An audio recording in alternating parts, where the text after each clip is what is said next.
shibis Maryan Cabdullaahi Gacmi oo dhankeeda goobta ka hadashay ayaa waxa ay soo dhaweysay heshiiskan dhexmaray beesha Samaroob ayna tahay arin ku dayasho mudan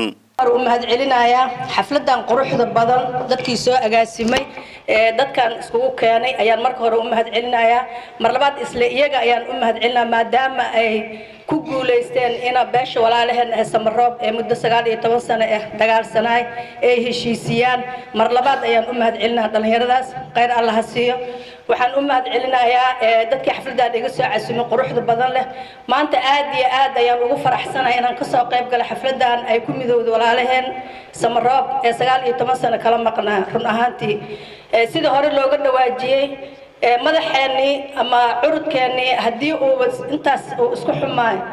baacada maxay iskugu imaan laadahay dhaha waxay iskugu imaan lahaday waas fahanteen dad badan way ka dhawaajiyeen madaxa markuu ka jiran yahay jirka kalena uu ka xanuunsanayaa asagana marka aad ayaan ugu xumahay in intaas ay dhacdo hadda maadaama ay midoobeen ay isku midoobeen waxaan dhihi karaa baacadana waa midowdi mar hadii curudkoodi uu midoobi madaxa uu ka raystay baacadana waa midaysantaan dhihi karaa waxaan u mahad celinayaa nabadoonka moolkaal oo asaga ballan qaaday gogoshaas inuu dhigo waxaan rabaa marka madaxeeni ama curudkeeni hadii ay heshiyeen wixii qalaafiye oo jiro oo baacada ka dhax jiro asaga walaalkeena asaga noo weyn asaga maanta booska aabaheen noogu jiro curudka Samaroob waxa uu yaala shaqo weyn ayaa u taalo inay hawshaasi ay qabtaan oo isu keenaan baacado dhan nabadoonkaas oo ballan qaadina anigana marin ahaan waxaan insha Allah wixii gacan aan ka geysan kara iyo hadal ayaan ka geysanaa iyo talo iyo tusaale marka waxaan mar labaad soo dhaweynaa oo u hambalyeynaa beesheena Samaroob oo maanta midowday waxaan jeclahay in dhammaantiinna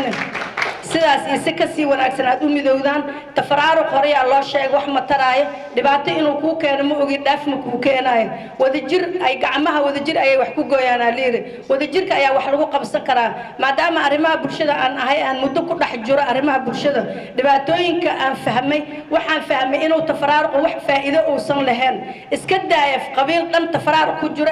qoys yar oo meel degan oo shan aabe iyo hooyo iyo shantiisa caruur ka kooban ayaa hadii aysan midaysnaan